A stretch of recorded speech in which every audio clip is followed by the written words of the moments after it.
95, and you can find me on X at Scott Sands Media. Congressman Mike Ezell is joining us now on SuperTalk Mississippi. Congressman, it's great to see you. I've got the state game on beside me where the Bulldogs are trailing 6-0 right now in the third. Southern Miss with a big game. Your alma mater later today.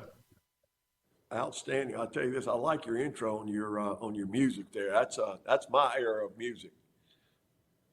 That's all Rhino, man. He's putting together a playlist for me, I think. All right. You did a good job.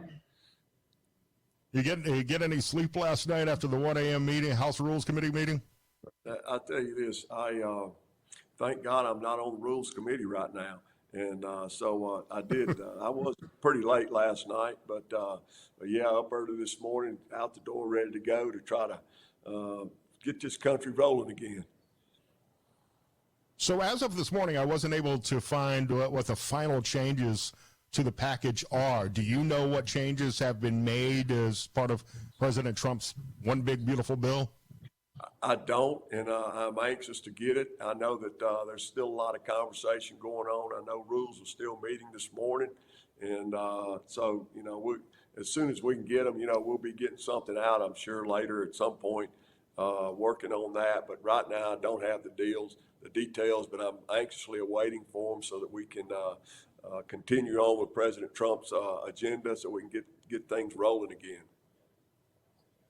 You say that, and I agree. I mean, we've got to, if nothing else, we've got to prioritize extending and making the Trump tax cuts of 2017 permanent. That needs to be a priority. But isn't that one of the problems in the way this has been done? The 72-hour rule, single subject bills pretty much thrown out the window to get this package done. And don't get me wrong, I think everything in this package needs to get done. I'd love, like Thomas Massey has said, and I'm not standing with him, I think there need to be more cuts. We need to cut spending as well as cutting taxes. But throwing everything into this, doesn't that create some problems long term? Oh, absolutely. You know, there's always going to be issues that come up. You know, one thing I have learned up here in Washington, you know, something that looks good on this particular subject will cause a problem on another subject over there. It's kind of like the folks that come up here with various asks and requests. You know, when they come and make their pitch, it sounds like the best thing in the world. But when you start doing a little research on it, it don't always cut mustard. But, you know, we have got to get these tax cuts done. We got to get this stuff made permanent. You know, there's so many things that are going on right now in the country. You know, President Trump is delivering on his promises, and we have, as the Congress, has got to stand with him and make these things happen. Because, you know, so far he's just done a phenomenal job working with everybody, and he tells it like it is. Like the cow eats the cabbage. And that's what I like about the president. He's very straightforward, and he don't mince his words, and he tells us what he's going to do, and he does it. Well, Congressman, take us behind the scenes. He came to the Hill to talk to the House caucus, Republican caucus, to urge the passing of the bill. What was that like behind the scenes? What did he tell you guys? It was pretty spicy there for a while. He called out various members during that time. Didn't hold his words back there. You know, and what I'll say is that, yeah, it was pretty spicy there for a little while, but you know, sometimes you just got to lay it out there. Look, this is one person ain't going to get everything they want. You've got to be able to do a little give and take so that we can get this thing done and get it signed and move forward.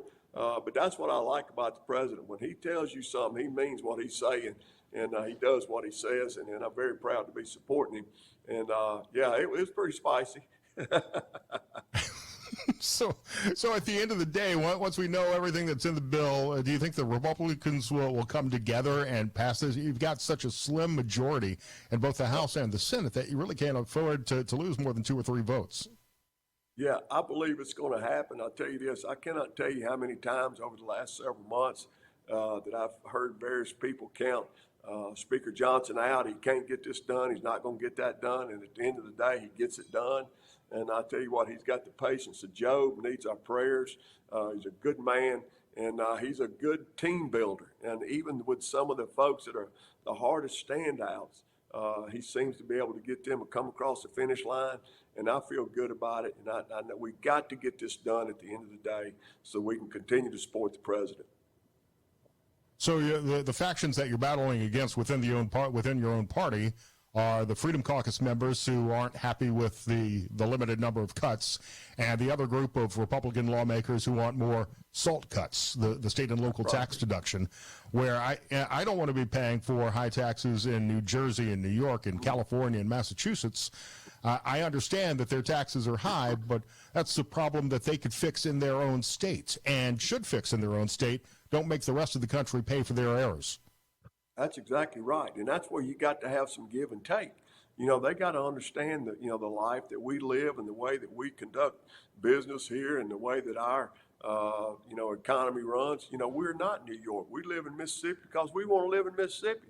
And that's why we're here. And we're all different, but they've got to understand you've got to have some give and take, or we're never going to be able to make progress. And, like I say, there's always folks that have, no, we're not going to do this for that reason or that reason. But look, at the end of the day, we work for the American people, and we've got to take the whole country in our thoughts and the needs of the country, not just one individual group. Congressman Mike Ezell here on SuperTalk Mississippi.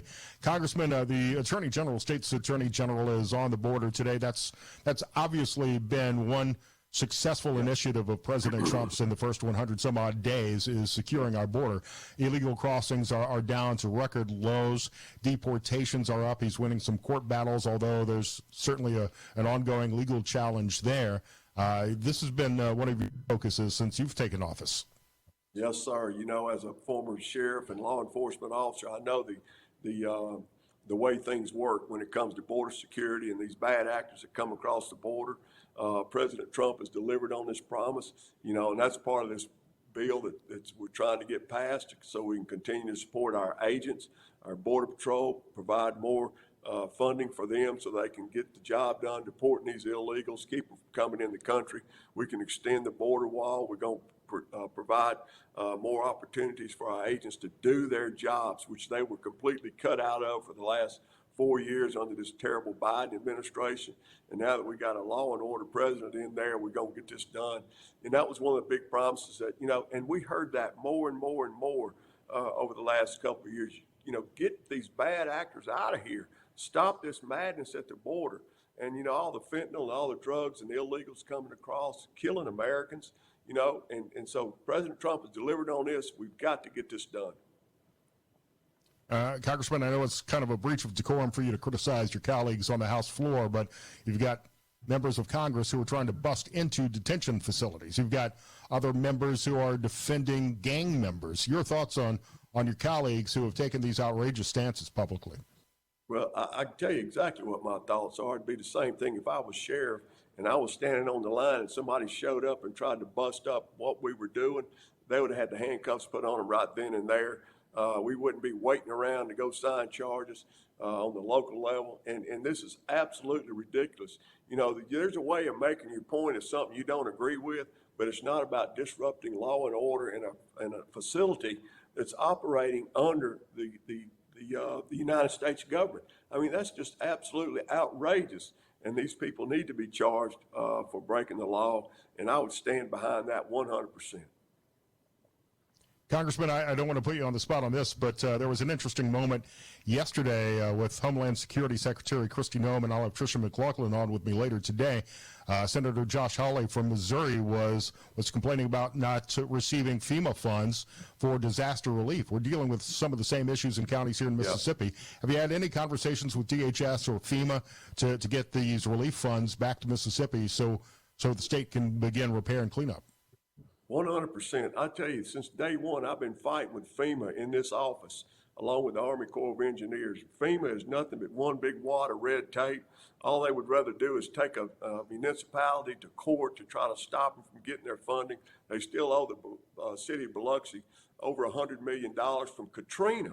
And so, absolutely, this money needs to be released. In my opinion, the FEMA needs to be totally taken apart, put back together, get the money to the state so we can take care of our own people. We know what we need after a disaster. The federal government can't do nothing but screw it up. So, absolutely.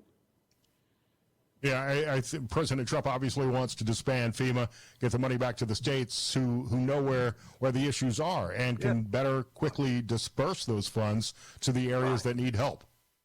Mm-hmm. You know, I tell you this. Why do it seems like a majority of lawmakers don't want to get rid of FEMA? Why is that? Well, because, you know, they may have some sort of interest in it. I don't know why. You know, it's kind of like just keep doing what we're doing because that's what we like. I totally disagree with that because what I have seen, the way they conduct themselves along the Mississippi Gulf Coast in my time as not only the congressman, but as a sheriff and dealing with them right firsthand, you know, they would rather, it's just like so many of the mayors along the Mississippi Gulf Coast that have had issues with FEMA. Every one of those mayors can't be wrong, you know, and that's the way it looks like. And they continually drag us to court so they can drag something out so they won't have to meet up to their obligations. As long as I'm here, I'm going to fight them tooth, claw, and toenail. Congressman Mike Ezell, it's great to see you again. Mississippi's fourth here on Super Talk Mississippi. I'm Scott Sands. Texas Tech Sunbelt Championship game at 12:30. Southern Miss to the top, right, Congressman? That's right. Southern Miss to the top. Thank you, sir. We'll talk soon.